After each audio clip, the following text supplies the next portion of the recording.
자, 우리 오늘 작정의 실행 섭리에 대해서 배울 텐데요. 내용이 좀 약간 어렵습니다. 그리고 참 중요한 내용이어서 한문만 오늘 좀 배우도록 할 텐데 우선에 이사야 28장 29절 말씀 한 절 같이 읽도록 하겠습니다. 시작. 이도 만군의 여호와께로부터 난 것이라 그의 경영은 기묘하며 지혜는 광대하니라. 아멘. 자, 우리는 지난주에 하나님께서 그분의 작정을 실행하는 두 가지를 배웠습니다. 창조와 섭리가 있다. 그런데 창조와 섭리 가운데 지난주는 창조에 대해서 배웠고요. 오늘은 섭리에 대해서 배우도록 할 텐데요. 복습을 해보면 구문에 창조의 일이 무엇인가요? 라고 질문을 하고 난 이후에 창조의 일은 하나님이 모든 것을 무엇으로부터 만들었다고요?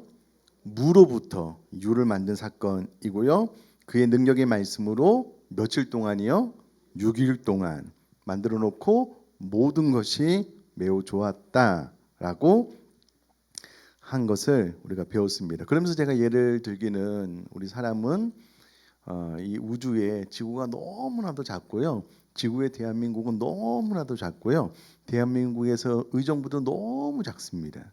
의정부에서 밀락이지구, 송산지구도 작은 일부분입니다. 근데 우리 사람은 그 지역을 구성함에 있어서 6일 동안 절대 못 만듭니다. 불가능합니다. 그런데 이 빛이 1초에 지구의 7바퀴 반을 도는데요. 몇백억 광년 펼쳐진 이 광활한 우주를 하나님께서 며칠 동안 만드셨다고요? 6일 동안. 그것도 말씀으로만 무에서 유로. 그러니까 하나님의 전능하심의 끝은 어디인가 사람이 감히 상상할 수 없는 그런 범위고요. 하나님은 그래서 전능자시다라는 것을 배웠습니다. 자, 배운 거 복습하시면서 가로를 한번 채워보시면 이 세상에 존재하는 모든 물건에는 무엇이 있다고요? 그렇죠. 제작자가 있듯이 이 세상도 제작자가 있는데 그분이 바로 하나님이시라는 걸 우리가 지난주에 배웠습니다. 그리고 이 광활한 우주를 하나님은 무에서 말씀으로만, 그것도 단 6일 만에 창조하셨고, 창조해 놓고 제대로 만들지 못한 것이 아니라 너무나도 보기에 좋은 완벽한 세상을 하나님께서 만들고 보기 좋았다라고 말씀을 하셨다라는 것을 지난주에 배웠습니다. 그리고 창조사에게 절정은 인간 창조인데 신문은 이렇게 질문을 하죠. 하나님께서 사람을 어떻게 지으셨나요? 하나님께서 사람을 남자와 여자로 지으셨는데 지식, 공의, 거룩함에 있어서 자신의 형상을 따라 지으셨다. 하나님의 형상의 핵심은 지식, 공의, 거룩함이다. 지난 시간에 배웠고요. 그리고 모든 피조물을 주관할 통치권을 사람에게 부여하셨다라는 것도 배웠습니다. 자, 그러면 요약해서 하나님의 형상의 핵심이 하나님의 무엇이라고요? 지식, 공의, 거룩함. 이것이 하나님의 형상의 핵심인데 아담과 하와의 타락으로 훼손되었지만 예수님을 믿음으로 거듭나 하나님의 형상을 회복해 나가는 성화의 삶을 살아가고 있음을 지난주에 배웠고요. 특별히 이 세상을 다스리고 통치하는 하나님의 대리자로서 삶을 회복하는 것이 중요하다는 것도 배웠습니다. 자, 이와 같은 교리문답을 배우고 나서 내가 예수 그리스도를 믿고 거듭나서 성화로 간다라고 하는 것은 1차적으로 내가 나 자신을 잘 다스릴 뿐만 아니라 이 모든 세상을 하나님께서 창조하신 목적에 부합하도록 하나님의 대리 통치자로서 영향력을 끼치는 것, 다스리고 통치하는 우리 사람이 되는 것, 성화의 끝자락으로 가면 갈수록 그렇게 된다는 것을 말씀을 드렸고요. 이와 같은 교리를 배우고 내가 성화, 나 자신을 잘 다스리고 하나님이 만드신 이 세상을 하나님의 대리 통치자로서 다스리고 통치할 수 있구나라는 의식을 가지고 나아가면은 그렇게 될 텐데요. 이와 같은 목적 없이 신앙생활을 하면은요, 평생 신앙생활을 해도 내가 나 스스로도 다스릴 수 없습니다. 내 마음도 내 건강도 그 무엇도 나 스스로도 컨트롤이 안 돼요. 그래서 스스로 삶을 무너뜨려 버리는 경우가 많잖아요. 그러니 우리가 신앙생활을 제대로 하게 되면은요, 1차적으로 내가 내 자신을 하나님의 은혜 가운데 잘 다스릴 수 있게 돼요. 하나님이 나를 창조하신 목적 그대로 내가 삶을 살아갈 수 있도록 하는 하나님의 능력이 부어진다고요. 그리고 더 시간이 지나면 우리 가족을 하나님께서 창조하신 목적대로 내가 잘 돕고 섬길 수 있게 되고요. 나가서 우리 직장도 세상도 하나님의 창조하신 그 목적대로 살아갈 수 있도록 우리가 잘 돕고 섬기고 다스리고 통치할 수 있게 됩니다. 저는 이곳에 계신 분이 반드시 그곳까지 나갈 수 있게 되기를 주님의 이름으로 축복합니다. 여러분, 타락 이후에 이 세상이 얼마나 많이 우리 사람도 세상도 훼손되었습니까? 그러나 하나님께서 지금도 이 세상을 다 다스리고 통치하시는 것처럼 우리가 그와 같은 하나님의 능력, 지혜, 거룩함을 공급받아서 이 사명을 또 잘 이룰 수 있었으면 좋겠습니다. 자, 그러면 하나님의 만드신 이 세상을 하나님께서 다 6일 동안 말씀으로만 창조하시고 난 이후에 하나님은 저 멀리서 지켜보고 계시는가? 아니라는 거예요. 하나님이 섭리하고 계신다라는 거예요. 그래서 신문 이후에 11문의 질문은 이렇습니다. 하나님의 섭리하시는 일이란 무엇인가요? 섭리하시는 일이 무엇입니까? 질문을 던져놓고 나서 이렇게 대답을 합니다. 하나님의 섭리하시는 일이란 그분의 최고의 거룩과 지혜와 능력으로 모든 창조물과 그 모든 행동을 보존하시며 다스리시는 것입니다. 이게 대답입니다. 11문을 가만히 분리해서 보면은요, 섭리에 대한 정의가 무엇인지, 섭리에 대한 대상과 방식, 다른 말로 섭리를 어떻게 하나님께서 어떤 대상으로 어떤 방식으로 섭리해 가시는가라는 것을 이 짧은 대답을 통해서 다 알려주고 있습니다. 우선에 섭리의 정의에 대해서 배울 텐데요. 섭리 정의의 핵심은 보존하고 다스리신다는 겁니다. 하나님께서 이 세상을 만들어 놓고 난 이후에 하나님께서 보존하고 계시고 또 이 세상을 다스리고 계신다. 이것이 하나님의 섭리의 정의다라는 겁니다. 그래서 가로를 채워 보시면은요, 섭리는 하나님의 모든 창조물과 그 모든 행동을 보존하시며 다스리고 계시는 것인데, 이것을 하나님의 최고의 거룩과 지혜와 능력으로 하신다는 거예요. 그러니까 하나님 최고의 거룩과 지혜와 능력으로 이 세상을 보존하고 다스리시니 완벽한 보존과 다스림이 지금도 일어나고 있다는 겁니다. 자, 하나님은 전능하셔서 뜻하신 바를 못 이루실 것이 없으신데, 특별히 이 세상을 보존하고 다스리실 때에 하나님의 최고의 거룩과 지혜와 능력으로 하신다는 거예요. 섭리를 어떻게 설명할 수 있을까? 마치 부모가 자녀를 낳아 자녀들의 생명이 잘 유지될 수 있도록 먹이고 돌보는 것에 비유할 수 있다라는 거예요. 이와 같이 하나님은 우주 만물 전체가 유지될 수 있도록 돌보고 계신다라는 거예요. 그것도 영원전에 계획하신 하나님의 계획이 완성될 때까지 하나님의 그 모든 것을 완벽하게 돌보시고 통치하고 계신다라는 겁니다. 이 부분 가운데 하나님은 절대 실수가 없으셔서요, 참새가 날아가다가 뚝 떨어지는 것도, 참새의 호흡이 멈춰지는 것도 다 하나님의 뜻 안에서 하나님의 보존과 다스리고 계시는 것 안에서 일어나는 일이고요, 이것을 하나님의 섭리라고 합니다. 여러분, 저를 한번 봐주시면은요, 안타까운 것은 여기까지만 배우고 이 배움이 진짜 내 마음속에 들어와서 확신하게 되잖아요. 그러니까 저 참새 한 마리가 하늘을 날다가 떨어져서 죽는 것도 하나님의 다스림과 통치 안에서 일어나는 일이라면 이 세상에 우연히 일어나는 일은 없잖아요. 여기까지만 딱 배우고 여기까지만 마음속에 아멘으로 받고 확신할 수 있다면은요, 대부분 우리 마음속에 일어나는 두려움은 물리칠 수 있습니다. 근데 이 부분이 정확하게 신뢰가 안 되는 거예요. 아니, 하나님은 완벽하게 다스리고 통치하고 보존하신다고 하는데 혹시 우리 학교에서 우리 자녀들에게 어떤 문제 사고가 생기면 어떡하지? 우리 자녀들이 좀 학교 갔다가 학원 갔다가 집에 돌아올 시간이 되었는데 30분만 늦어도요. 1시간만 늦어도 연락이 없으면 안절부절 못하는 거예요. 얘가 막 어떻게 된 것 아닌가, 막 사고 난 것 아닌가, 막 부들부들 떨면서 걱정하시는 거예요. 아니, 하나님께서 참새 한 마리가 이 땅에 떨어지는 것도 하나님의 허락 없이는 안 된다니까는요. 우리 자녀들이 어떤 사건, 사고를 만나는 것도 하나님의 허락이 없으면 안 되는 거예요. 만약에 그런 일이 있을 수 있겠죠. 그러나 그것은 하나님의 다스림과 통치 안에서 하나님의 선하신 뜻 안에서 일어나는 일이다라는 것을 확신하시면 되는 겁니다. 되는 겁니다. 근데 이제 이런 게 있죠. 예를 들어서 불치병에 걸렸어요.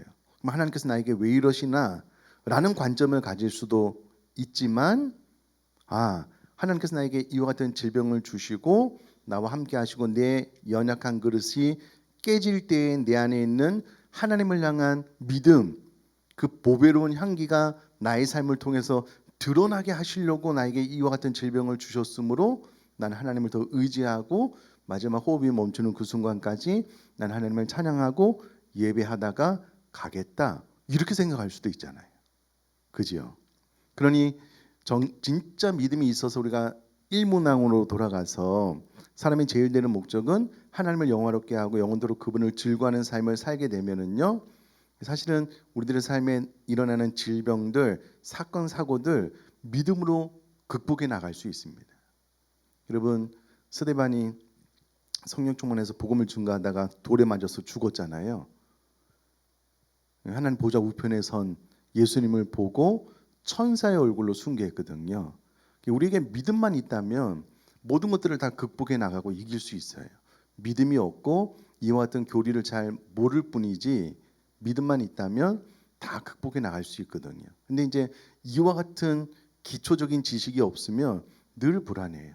늘 걱정, 염려가 우리 마음속에 엄습해 오는데 이것을 몰아낼 힘이 없는 거예요. 근데 이제 교리적인 기초가 탁 잡혀 있으면 하나님의 보존하고 다스리셔. 그것도 완벽한 하나님의 지혜와 능력, 거룩으로 그것을 퍼펙트하게 하고 계셔라고 신뢰하게 되면은요 많은 부분 극복해 나가고 이겨 나갈 수 있다라는 겁니다. 여러분 그런 믿음이 생겨날 수 있기를 주님의 이름으로 축복합니다. 꼭 그렇게 되셨으면 좋겠습니다. 자, 계속해서 그런데 보존과 통치 중에서 우리 사람은 유독 하나님의 보존을 이해하는 데 어려움을 가지고 있습니다. 보존이 무슨 말이냐면 잘 간수하여 남아있게 한다. 그 상태 그대로 존재하게 한다라는 의미가 보존입니다. 자, 보존하신다는 것은 대체 무슨 소리인가? 섭리에 대해서 이해하는 과정에서 섭리의 핵심은 보존과 다스림인데요. 다스린다라는 것은 우리가 그래도 좀 이해하기가 쉬워요. 왜냐하면 이 교재로 나와 있듯이 우리는 늘 과거에는 왕으로부터 오늘날은 사회 질서, 법치주의에 의해서 권한을 가진 사람들의 다스림을 받고 있기 때문에 다스림에 대한 개념은 잘 알고 있어요. 그런데 보존이라는 개념은 우리가 잘 이해를 못하는 게 사실입니다. 왜 그런가? 우리는 우리 스스로 존재하는 것에 매우 익숙하기 때문입니다. 때로 질병에 걸리고 아프지만 또 시간이 지나면 또 병으로부터 괜찮아요. 감기도 떠나가고 허리 아픈 것도 운동하면 괜찮아지고 그러니 우리 스스로 나의 힘으로 나는 존재할 수 있다라고 생각을 해요. 특별히 진화론이 들어오고 난 다음에 단순히 존재가 아니라 점점점 나은 존재로 나아간다라고 생각을 하니 존재 자체를 유지하는 것이 이게 얼마나 놀라운 일인지 우리는 잘 모를 때가 있다라는 거예요. 그래서 하나님께서 나를 보존하신다는 사실이 마음속에 얼른 와닿지 않는 경우가 있다라는 거예요. 자, 그런데 교재 가로를 채워 보시면은요. 하지만 무언가가 존재하면 그 상태 그대로 안정적으로 보존된다는 것은 사실 기적에 가깝다라는 거예요. 우리가 그동안 진화에 대한 이야기를 하도 많이 들으니까 마치 모든 존재는 시간이 지나면 지날수록 더 좋아질 거라고 생각을 하지만 그러나 쉽게 생각처럼 그렇게 되지 않습니다. 자, 이제 저를 한번 봐주시면은요. 이게 좀 되게 어려운 이야기이기는 한데 그래도 한 번쯤은 설명을 들어 놓으시면 도움이 많이 될 수 있을 것 같습니다. 저도 잘 몰라가지고요. 막 찾아보면서 설명을 좀 드릴 텐데 우리 사람도 그렇고요. 눈에 보이는 이 모든 물질을 쪼개고 제일 작은 그 성질의 것이 변하지 않는 상태로 가장 작은 것으로 쪼개면 그것을 분자라고 합니다. 분자. 그러면 이게 이제 제일 작은 거잖아요. 근데 이 분자를 구성하고 있는 것이 무엇이냐면 원자래요. 아니 그러면 처음부터 제일 작은 것을 원자라고 하지. 하여튼 제일 작은 것을 분자라고 이야기를 해놓고 난 다음에 이 분자를 구성하고 있는 것이 뭐냐면 원자래요. 원자. 근데 이제 이 원자가요. 이 과학이 오늘날처럼 발전하기 전에는요. 이 원자는 그냥 뭐 딱딱한 어떤 것으로 생각을 했대요. 근데 과학이 발전되면서 이 원자를 쪼개서 들여다봤더니요. 이 원자 안에 핵이 있더래요. 그리고 핵 주변에 전자가 있더래요. 그래서 이게 뭐 이렇게 막 하여튼 그렇대요. 자, 그런데 중요한 것은 이 원자 안에 핵이 있고 눈에 보이지도 않는 이 전자가 어떤 형태이냐면 우주 아시죠? 우주. 지구와 달 사이에 엄청난 거리의 빈 공간이 있잖아요. 그것처럼 이 원자 안의 핵과 이 분자 사이에 마치 우주처럼 엄청난 공간이 있대요. 엄청난 공간이 있대요. 그런데 이해할 수 없게 하여튼 이 핵 주변으로 전자가 운동을 하면서 얘가 흐르르 흐물흐물 사라지지 않고요. 요거를 구성하고 있대요. 그리고 요 구성한 게 원자가 모여서요. 분자가 된대요. 자, 그러면 여러분 달과 이 지구와 달 사이에 우주선이 다닐 수 있어요, 없어요? 다니잖아요. 빈 공간이니까. 그러면 아니 이 원자 안에 핵이 있고 핵 옆에 이제 분자 안에 우주와도 같은 공간이 있으면 이 공간 안에 뭐가 쑥 통과가 돼야 되잖아요. 근데 이 공간 안에 빛이 통과를 못 한대요. 그러니까 이런 거를 쪼개고 제일 안에 보면 그 분자 안에 이제 원자로 구성이 되는데 원자 안에 그렇게 우주처럼 큰 빈 공간이 있는데 빛이 통과되지 못하고 반사되기 때문에 우리 눈에 보인다는 거예요. 근데 이제 이 원자가 모이고 모여서 이제 분자가 되고 분자가 모이고 모여서 사람도 되고 이것도 되고 사물이 전체가 되잖아요. 근데 사실은 그 모든 것들을 구성하는 구성체는 이 핵 이 안에는 이게 우주처럼 구멍이 있어 가지고요. 일단 이게 빛이 통과되지 않고 반사되고 있는 게 놀라운데 이 원자 안에 이 원자핵과 분자 이 사이에 우주처럼 넓은 공간이 있어서요. 어느 순간 우리 스스로도 어찌할 수 없는 방식으로 진짜 이 원자 핵 안에 전자가 있으므로 이제 이게 막 움직이고 이게 구성을 하고 있는데 이게 어느 순간 힘을 잃어버리게 되면 이게 확 무너지면은요 사람이 없어져 버릴 수 있대요. 그게 가능하대요. 여러분 여기 뭐 학생들 청년들 많은데 아마 어른들 보셨는지 모르겠는데요. 그 마블이라는 영화에서 타노스가 손가락 하나 이렇게 탁 튕기면은요 우주의 반이 무로 없어져요. 근데 그게 허황된 이야기가 아니래요. 진짜 그렇게 될 수 있대요. 왜냐면 우리를 구성하고 있는 가장 작은 단위 마치 우주처럼 빈 공간으로 돼 있대요.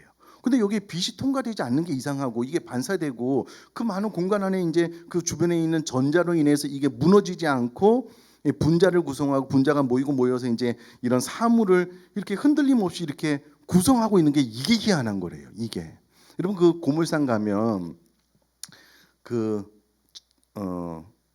자석 있잖아요. 자석에 이 버튼으로 이게 힘을 딱 넣으면은요 여기 자석에 힘을 딱 넣으면은요 밑으로 와서 그냥 뚱 하면 철은 그냥 다 여기 딱 달라붙는데요. 그래서 이제 차 같은 데 딱 실으면서 버튼 하나만 딱 눌러서 이곳에 자석에 힘을 빼면은요 우수수수 떨어지잖아요. 하나님께서 이 우주를 이 핵 안에 있는 전자가 우리도 어떻게 되는지 모르게 이게 막 자기에게 뭐 활동을 해서 이제 뭐 우리를 구성하고 있는데 하나님께서 그거를 버튼 하나 누르시든 아니면 하나님께서 손가락 하나 탁 튕기면은요 이 우주가 스르르 없어질 수 있대요. 별로 놀라지 않으시는데 예. 하나님께서 이 세상을 그렇게 만들어 놓고 이 모든 것들이 세상 사람들의 말에 의하면 수십억 년 동안 흔들림 없이 이렇게 유지되고 있는 것 자체가 기적인데요. 이 하나님께서 이 세상을 아름답게 만들어 놓으시고 보존하고 계신다는 거예요. 보존. 이게 참 어려운 일입니다. 그래서 이제 그 설명을 이제 요 밑에 해놨는데, 이 원자 안에 원자 핵 주변에는 아무것도예요. nothing. 아무것도 없는 거예요. 무은 거예요. 근데 그게 희한해요. 거품처럼 텅 비어 있는데 그 안이 빛이 통과되지 않고 이 사물이 굳건하게 유지가 되어져 있는데 하나님께서 그렇게 만들어 놓으시고 지금까지 보존하고 계시다라는 거예요. 그것을 이제 이 교재에 쭉 설명을 해놓고 있으니 한번 읽어보시면 좋을 것 같습니다. 자, 그런데 이제 제가 설명드린 것처럼 하나님께서 이 3페이지 위에서 이제 세 번째 보면은요, 하나님께서 이 물리 법칙을 해제해 버리시면 세상은 금세 무로 돌아가는 것과 마찬가지라는 거예요. 상대성 이론이라는 법칙을 만드신 분이 하나님이신데 에너지가 곧 질량, 다시 말해서 에너지가 곧 존재이다라고 말할 수 있는 망고의 진리로 통용되는 바로 그 법칙을 만들고 정하신 분이 하나님이신 거예요. 가로를 채워보셔요. 법칙을 만드신 분이 하나님이시기 때문에 그 법칙을 없애거나 바꿔버릴 수 있는 분도 하나님이시라는 거예요. 하나님께서 그 법칙을 바꿔버리시면 우리는 아무것도 아닌 nothing, 무로 돌아가게 됩니다. 창조를 통해 존재를 부르신 그분이 존재를 보존하시지 않으면 존재라는 것 자체가 없을 것입니다. 하나님께서 쥐고 계시지 않으면 우리와 우리 주위의 모든 것과 지구와 온 우주가 다 한순간의 아침 안개와 같이 사라집니다. 하나님의 섭리에 있어서 보존하심이란 바로 그런 것입니다. 보존하심. 여러분 오늘날 유토피아를 말하는 많은 과학자들이 있었습니다. 세상의 기술이 발전하면 발전할수록 이 땅에 지상 낙원을 만들 수 있을 것이다. 많은 과학자들이 그렇게 이야기를 했습니다. 자, 요즘 이 땅에 지상 낙원을 만들 수 있을 것이다라고 말하는 사람이 있을까요, 없을까요? 거의 없죠. 거의 없죠. 지금 전 세계적으로 일어나고 있는 이 기후 재앙에 대한 뉴스가 하루가 멀다 하고 지금 들려오고 있잖아요. 이미 지구는 자정 능력을 잃었다. 이제 파멸로 치달아갈 수밖에 없다라고 많은 과학자들이 이야기를 합니다. 이게 온도가 이제 조금씩 오르는 게 보통 문제가 아닌데요. 과거에 과학 기술이 발전하면 이 모든 문제를 다 해결할 수 있다라고 말했던 사람들이 그 주장들을 철회하는 거예요. 이제는 그 임계점을 이미 넘었다라고 오히려 많은 과학자들이 이야기를 합니다. 그런데 그럼 과거에 아무리 많이 발전을 해도 지진, 해일, 기상이변 아무도 컨트롤 못합니다. 영화에서나 있을 법한 일이고요. 실제로는 아무로도 제어를 못해요. 하나님만이 하실 수 있고요. 놀라운 것은 수천 년 전에 이미 이 성경이 기록될 때에 그때는 뭐 이런 환경의 오염도 없었잖아요. 말세의 지말이 되면 지진, 기근, 난리, 별의별 소문이 다 일어날 거다. 다 예언을 해놓고 예언된 대로 성취되고 있습니다. 불과 몇백 년, 몇천 년 전에 몇백 년 전에 사람들이 과학이 발전하면 점점 이 세상은 살기 좋은 세상이 될 거야라고 자신 있게 이야기를 했는데요. 수천 년 전에 기록된 성경은 말세가 되면 이 세상은 다 지진, 기근, 하나님의 재앙으로 단숨에 죄로 바뀔 거야. 예언을 해놓고 예언된 대로 되고 있습니다. 하나님께서는 지금까지 잘 보존하고 계시지만 말세가 되면 이 세상은 한 줌의 죄로 바뀌게 될 겁니다. 그래서 이 밑에 보면 마블에서 만든 영화 엔드게임, 악당 타노스 손가락 튕겨 우주 생명체의 반을 사라지게 해버리는 것, 이게 과학적으로 허황된 것이 아니라는 거예요. 어느 순간 우리도 통제 못하는 원자 안에 있는 핵과 그 주위에 있는 전자가 기능을 멈추면 순간 이 몸을 유지를 못할 뿐만 아니라 사라질 수도 있다는 거예요. 이게 과학적으로 정확하게 설명이 가능합니다. 언젠간 주님이 다시 오시는 재림의 때가 되면 이 세상은 한 줌의 재처럼 다 사라지고 새 하늘과 새 땅을 보게 될 것입니다. 그러나 그때까지는 하나님이 보존하실 것입니다. 물론 성경에 미리 예언이 되어 있는 것처럼 주님의 오심에 가까워지면 질수록 난리와 난리의 소식, 기근과 지진과 사람의 힘으로 어떻게 해볼 수 없는 기상이변의 재앙들을 더 많이 보게 될 것입니다. 그래서 세상 사람들이 말하는 유토피아 불가능하다. 하나님의 보존하심으로 이 세상이 지금까지 유지되어 왔다라는 겁니다. 여러분, 이게 뭐 제가 듣기로는 제가 알기로는 시멘트의 힘이 한 50년 정도 되나 봐요. 길게는 100년. 요즘은 뭐 기술이 더 늘어났겠지만 그래서 우리나라에서 뭐 50년, 100년 되면 재건축을 하잖아요. 그럼 사람이 만들어 놓은 모든 것들은 스스로 개선, 개발, 유지되지 않습니다. 뭐 요즘 뭐 AI 때문에 뭐 앞으로는 스스로 자기 자신을 고치는 로봇들 뭐 만들어지지 않을까 예측하기는 하는데요. 현 과학 기술로는 불가능합니다. 다 만들어 놓으면은요. 여러분 그 최신식 핸드폰은 하나 사면 수백만 원 하잖아요. 몇 년 쓸까요? 한 2, 3년 정도 쓰면은요. 또 새 걸로 갈아요. 그렇게 많은 돈을 들였는데. 여러분 하나님은 지금 이 땅의 역사를 성경적으로 한 6천 년 정도 이야기하고 있거든요. 물론 하나님께서 지구를 만드실 때 처음 지구의 나이가 얼마인지는 잘 몰라요. 그러나 성경이 말하고 있는 역사는 한 6천 년 정도 말하고 있는데요. 그 오랜 시간 동안 이 우주 만물이 질서정연하게 정확하게 태양을 중심으로 이 태양계를 중심으로 많은 행성들이 돌고 있는데요. 뭐 옛날에는 뭐 운석이 떨어지고 뭐 그런 이야기가 있긴 하지만 어쨌거나 하나님께서 우리를 지금까지 살리신 것은 하나님께서 보존하시기 때문에 가능한 일인 줄 믿습니다. 이제 보존에 대해서 우리가 그동안 많이 생각을 못 해왔는데 소결의 문답은 보존에 대해서 잘 설명을 해주고 있고요. 자, 그다음 4페이지 제일 위에 보면 다스린다는 것은 무엇인가? 라고 했을 때 다스린다는 표현은 하나님께서 어떤 추상적인 원리를 부여해 놓고 그 원리에 의해 저절로 돌아가게 한다는 것과는 뉘앙스가 많이 다릅니다. 그럼 하나님께서 이 우주를 만물을 만들어 놓으시고 테이블 이렇게 감았다가 놓으면 저절로 착착착착 움직이는 시계나 무슨 기계처럼 이 세상이 그렇게 돌아가게 다스리고 계시는 것이 아니라는 거예요. 하나님이 직접 인격적으로 역사 안에 들어오셔서 간섭하시고 일하신다는 의미가 하나님의 다스림의 표현입니다. 의미입니다. 예를 들어서 가인이 아벨을 죽이려고 했을 때 하나님께서 가인에게 나타나셔서 가인의 자유의지를 침해하지 않는 범위 안에서 가인에게 경고를 하셨잖아요. 하나님은 인간의 역사 안에 들어오셔서 이 인간의 역사가 하나님의 뜻대로 잘 흘러갈 수 있도록 다스리고 계신다라는 거예요. 그러니까 하나님께서 어떤 이 세상에 돌아가는 원리를 만들어 놓고 하나님은 저 먼 우주에 계시고 그 원리에 의해서 이 세상에 돌아가고 있는 것이 아니라는 거예요.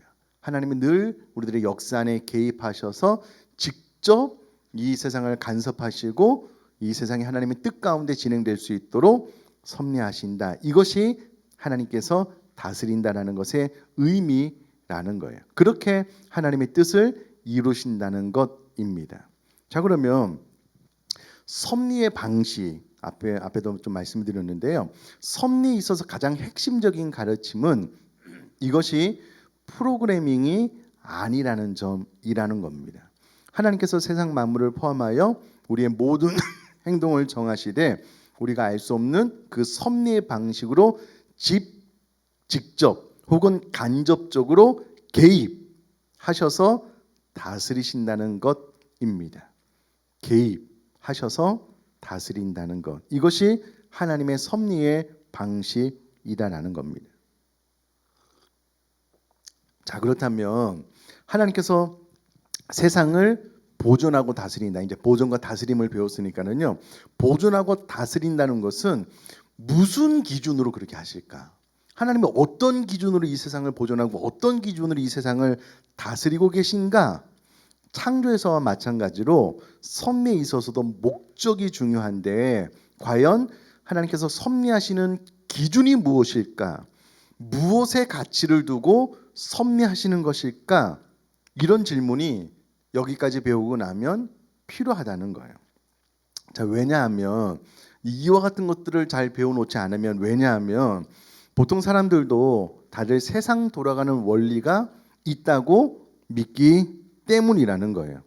하나님께서 세상을 섭리하시는 것이 아니라 세상 돌아가는 원리가 따로 있다. 그리고 그 원리에 의해 만물이 움직이고 흘러가고 있다고 생각하는 사람들이 있다는 거예요. 자, 우리는 하나님께서 이 세상에 직접 간접적으로 개입하셔서 하나님의 섭리로 이 세상이 운영되고 있다라고 생각을 하는데 세상 사람들은 어떤 세상 돌아가는 원리에 의해서 그냥 이 세상이 저절로 돌아가는 것 아니야 이렇게 생각하는 사람들이 있다는 거예요. 자, 밑에 보면은요 세상 일이란 게 좋을 때도 있고 나쁠 때도 있겠죠. 모든 것은 결국 어느 날 우연히 생기는 일 아닌가요? 예를 들면 인과응보, 권선징악, 사필귀정 이런 말이 있는데 성곽의 개념이 만물의 기준이 되어서 죄를 지으면 결국 벌을 받게 되는 것이고 선한 일을 하면 언젠가는 그 선한 결과가 자신에게 돌아온다는 견해들을 표현할 때 이런 용어들을 사용한다라는 거예요. 근데 이제 이런 용어는 마치 성경에 있는 합력하여 선을 이룬다라는 말과 비슷해 보이는데 과연 여기서 선이라는 것이 무엇이냐는 거예요. 합력하여 선을 이룬다라고 했을 때 그 선은 좋은 것, 옳은 것, 무엇이 선이야, 무엇이 옳은 것이냐에 대한 주장들은 어느 하나가 다른 하나를 완전히 이길 수 있는 것이 아니라서 지금까지도 사람마다 기준이 다르다는 거예요. 각자 생각하는 선의 기준이 다르다는 거예요. 자, 예를 들면 공리주의의 원리가 무엇이냐면요. 최대 다수, 최대 행복을 공리주의는 진리처럼 말하지만 다른 입장에서도 아니야. 개인의 행복을 최고선으로 추구할 수 있잖아요. 그러니까 무엇이 선이냐라는 것은 세상적인 기준으로 정할 수가 없는 거예요. 우리는 선의 기준이 이것이 중요해요. 우리 믿는 사람은 선의 기준이 하나님 자신이라는 것을 배웠습니다. 선의 기준은 하나님 자신입니다. 하나님께서 원하시는 것이 이루어지는 것 그것이 선이고 극단적으로 말하면 하나님 자체가 선의 총체이십니다. 예를 들면 우리는 착하다, 바르다라는 개념이 있는데 우리가 보기에 그냥 남에게 베풀 줄 알고 도울 줄 알고 남의 물건을 훔치지 않고 현행법 어기지 않고 남을 미워하지 않는 그런 사람을 선하다고 말해온 것으로 이해한다는 거예요. 즉 도덕과 윤리는 우리 인간이 만든 것으로 이제 이 선을 생각을 한다라는 거예요. 그런데 우리 믿는 사람들은 그 착하다는 개념 자체를 하나님께서 주신 것이라는 사실을 알아야 한다는 거예요. 그러니까 단순히 도덕과 윤리 차원에서 우리가 도둑질을 안 하느냐, 남의 물건을 소중히 여길 도둑질을 안 하느냐, 그렇지 않다는 거예요.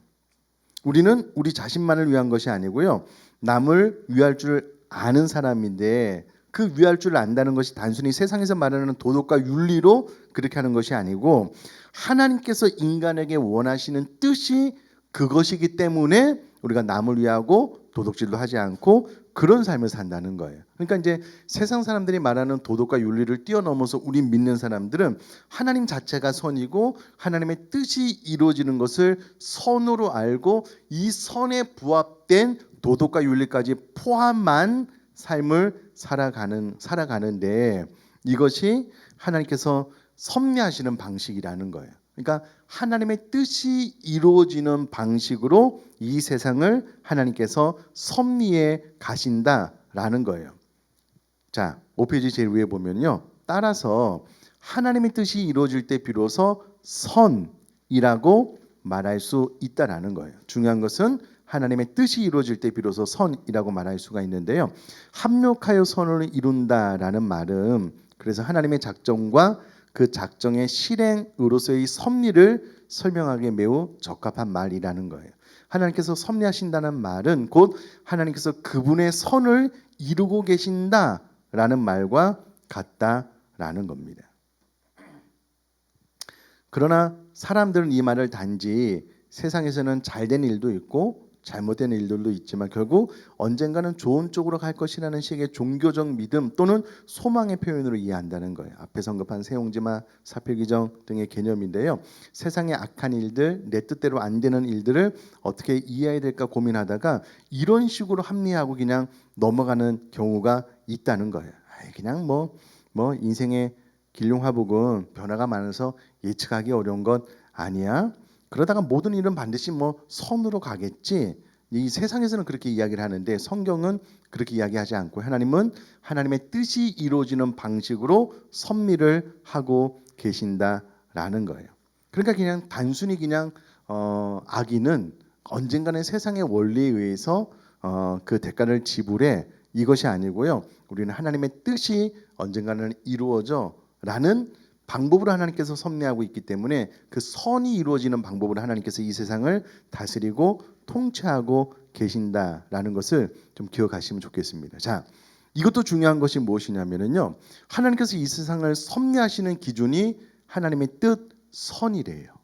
그러면 이 세상에 우연히 일어나는 일은 없는데 이 땅에서 일어나는 모든 일들은 하나님의 선 안에서 일어난 일이다라는 거예요. 자, 그러면 또 이런 질문들이 많이 생기죠.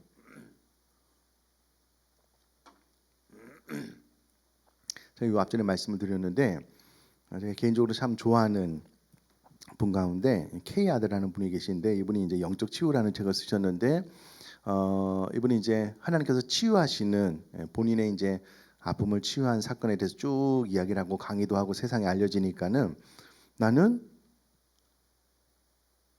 내 아버지에게 강간을 당했어요. 아버지 아이를 가졌는데 아버지가 낙태시키라고 해서 낙태를 시켰어요. 내 안에 지울 수 없는 이 아픔이 있는데 이것도 하나님의 선하신 뜻 안에서 일어난 일인가요? 이런 질문을 해요. 이런 질문을 받으면은 하나님께서 선으로 이 세상을 다스린다라고 했는데 어떻게 그와 같은 일이 일어날까라고 생각을 하지만 여러분 하나님의 마음에 합한 사람 다윗이 충신 우리아의 아내 바세바를 범했잖아요. 그러면 그것은 하나님의 잘못일까요? 다윗의 잘못일까요? 우리는 이렇게 생각할 때가 많아요. 죄송한데 이렇게 예를 들은 거예요. 죄송한데 옆에 이렇게 권사님 집사님 계시니까 예를 드는 거예요. 권사님이 옆에 집사님 뺨을 한테 탁 때렸어요. 딱 맞았어요. 자, 하나님께서 뺨을 때릴지 안 때릴지 알고 계실까요? 안 알고 계실까요?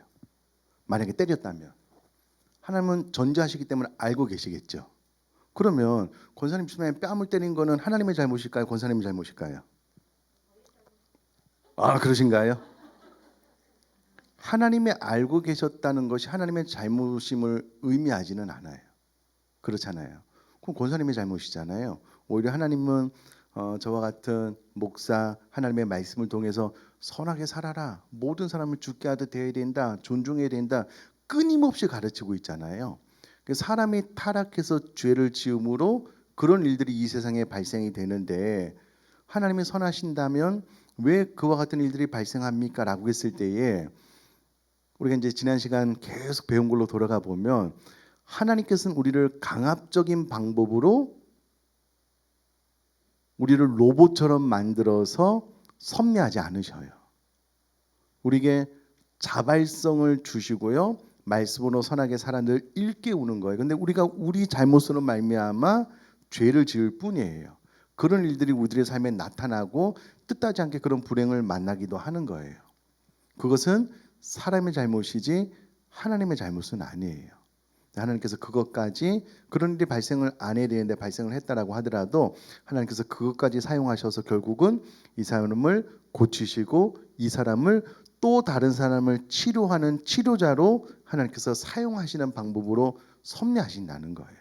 그러니까 이제 이와 같은 넓은 개념에 대한 인식이 없으면 이거를 좁게 생각을 하면은요 나에게 일어나는 불행을 무조건 하나님의 잘못으로 돌려요.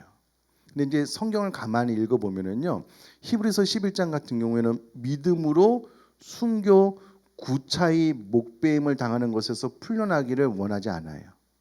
믿음으로 나는 빨리 죽어서 난 천국 가고 싶어. 그런 모든 불행을 믿음으로 다 감당해 버려요. 그리고 성경은 이런 사람들을 믿음의 위인이라고 이야기를 해요.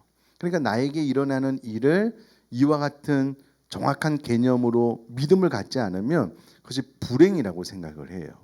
하나님의 섭리가 부족해서 나에게 왜 이런 나쁜 일이 자꾸 생기는가라고 생각을 하지만 성경에 그와 같은 일을 많이 만난 사람들은 믿음으로 오히려 하나님을 의지하고 그 아픔을 하나님 앞으로 갖고 나와 치료함 받고 더욱더 강건하게 돼서 삶을 힘있게 살아가는 것을 믿음이다라고 이야기를 하지, 그와 같은 일이 일어나지 않을 거야라고 이야기를 하지는 않아요. 그러니까 이제 결국은 이와 같은 것들을 배우고 믿음으로 받아들이는 거예요. 그리고 삶을 해석해 나갈 때 이와 같은 믿음의 관점으로 보고 해석하는 것, 이제 그것이 중요하다는 겁니다. 예를 들면 사도 바울이 여러분 육신의 가시가 너무 고통스러워서요 3번 기도했습니다. 1번, 2번, 3번 기도했다는 의미가 아니고요, 하나님 앞에 충분히 그 마음의 뜻을 다 아뢰었다는 거예요. 하나님께서 내 은혜가 내게 족하다라고 말씀하시고 난 다음에 사도 바울은 그 질병을 받아들였어요.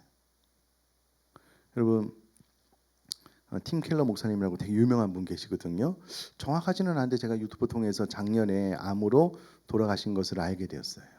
그 유명하시고 전 세계적으로 너무나도 좋은 책 설교를 많이 하신 목사님들도 여러분 암으로, 성사님도 선교사역 하다가 사고로 많이 돌아가셔요. 그러면 하나님의 악하신 분인가 선하지 않으신가? 하나님께서 그러면 이 세상을 다스리고 통치하신다면 그러면 믿는 사람들에게는 이와 같은 일이 단 1도 일어나지 않아야 되는가? 아니라는 거예요. 성경은 이 세상을 하나님께서 다스리고 통치하실 때에 일반 은총과 특별 은총이 있는데, 일반 은총은 이 땅에 비, 눈, 공기, 햇살, 선인과 악인 모두에게 똑같이 내리신다고 이야기를 하는 거예요. 그럼 질병도 모든 사람들에게 똑같이 내리셔요. 하나님께서 일반 은총으로 이 세상을 다스리고 통치하고 계셔요.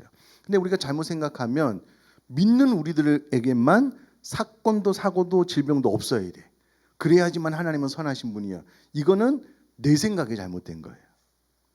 여러분 하나님께서 일반 은총으로 이 세상을 다스리실 때에 그 일반 은총 안에 우리가, 저도 병들 수 있어요. 저도 나중에 아파서 사고로 죽을 수 있어요. 그러니까 그때 목사님이 죄를 짓고 회개를 안 했나 보다 이렇게 생각하지 마셔요. 예? 목사님 기도 생활을 게을리 그렇게 생각하지 마셔요. 성경의 위대한 위인물 가운데도요 사고로 또 순교로 죽은 사람도 많아요. 그러니까 이제 우리가 잘못된 생각을 가지고 있을 뿐이지 하나님은 선으로 이 세상을 섭리하고 계시는 것은 맞습니다. 자, 그러면 섭리의 대상이 누구냐라고 했을 때 그 대상은 모든 창조물과 모든 사람의 행동까지 하나님께서 섭리하고 계시다라는 겁니다. 하나님의 다스림을 받는 사람은 그를 믿는 사람들로만 한정된다고 착각하는 사람들이 있는데 그렇지 않습니다. 즉 특정 종교를 가진 자들에게만 제한되는 신이라고 생각을 하는데 결코 그렇지 않습니다. 믿는 자든 믿지 않는 자든 모든 피조물을 창조하신 하나님이시기 때문에 그렇습니다. 자, 성경에 보면은요 이스라엘 백성들의 멸망, 70년 바벨론 포로 생활, 그리고 70년 뒤에 정확하게 돌아오게 될 것, 그 모든 것들이 성경에 다 예언되어져 있고요. 십자가 형벌이 만들어지기 전에 예수님 이 땅에 오시기 700년 전에 예수님 이 땅에 오셔서 십자가를 지실 것에 대해서 다 예언해 놓고 있어요. 그런데 그 예언대로 이스라엘 백성들이 멸망했죠. 70년 동안 바벨론 포로로 잡혀갔죠. 바벨론은 명하고 고레스 칙령에 의해서 이스라엘 백성들이 돌아왔죠. 예수님 이 땅에 오셔서 십자가 지셨죠. 다 예수님의 말씀대로 성경의 예언대로 성취가 되었다는 거예요. 그러니까 하나님의 섭리의 대상은요 모든 창조물과 모든 행동, 악한 나라 하나님께서 다 사용하셔요. 사용하지 못하는 범위가 없다라는 거예요. 그래서 그 밑에 보면 다니엘서는 지극히 높으신 하나님이 인간 나라를 다스리심을 보여주는 성경이라는 거예요. 바벨론 왕도 그 나라와 미래에 세워질 모든 나라들도 하나님이 다스리고 계획하신 대로 움직인다는 것을 이 다니엘서 성경은 잘 보여주고 있다는 거예요. 예언 그대로 전 세계가 그대로 이루어지는 것을 보게 됩니다. 성경 곳곳에. 그리고 인류 역사가 참으로 그렇다라는 거예요. 성경의 모든 예언들은 수천 년 전에 기록된 것임에도 다 이루어졌고 이루어지고 있다라는 거예요. 하나님의 말씀대로. 그러니 하나님의 섭리의 대상은 우리 믿는 사람들에게만 아니라는 거예요. 온 우주 모든 사람 모든 행동을 다 섭리로 다스리고 통치하고 계시다라는 겁니다. 자, 마지막 가장 마음에 와닿는 표현은 참새 한 마리가 땅에 떨어지는 것도 하나님의 허락하심이 없이는 안 된다는 것입니다. 그 하나님의 저와 여러분들의 머리카락까지도 다 세고 계시고 우리의 모든 사정을 알고 계시고 결국은 합력하여 선을 이루실 것입니다. 오늘 배운 게 이 단 한문이지만은요 참 많은 의미가 있습니다. 하나님께서 보존하고 섭리하신다. 하나님께서 섭리하실 때 하나님의 선하신 뜻이 이루어지는 방법으로 섭리하신다. 그 모든 것들을 배웠고요. 그리고 섭리의 대상은 모든 창조물, 모든 피조물, 우리들의 모든 행동까지 다 하나님께서 섭리하고 계신다라는 것을 믿으셨으면 좋겠고요. 자, 이와 같은 섭리를 어렵게 배운 사람 중에 한 명이 요셉입니다. 요셉은 그가 계획된 대로 그의 인생이 흘러가지 않았어요. 그런데 하나님께서 요셉을 향한 계획은 정확하게 이루어졌습니다. 그러면 여러분 그 사이에서 우리는 갈등할 수 있죠. 와, 내 인생이 내 계획대로 하나도 안 되네. 근데 결국은 하나님의 뜻대로 선한 대로 된다라는 거고요. 이제 계속해서 이제 속이는 문답을 배우면 아니 그러면 나는 내 마음대로 막 살아도 되겠네? 그래도 하나님은 합력하셔서 선을 이루시니까 그건 또 아니에요. 그런 것들을 다 배우게 됩니다. 그럼에도 불구하고 우리는 최선을 다해야 된다. 나의 최선이 내 삶의 어떤 결론에 도달하게 하는 것은 아니지만 우리들의 삶의 자세 태도는 최선을 다하는 것이다. 이런 것들도 이제 나중에 소개로 문답을 통해서 다 배우게 되는데요. 오늘 배웠던 것 하나님의 섭리에 대해서 마음속에 좀 잘 간직하고요. 이 사실을 믿는 저와 여러분들이 다 되시기를 바랍니다.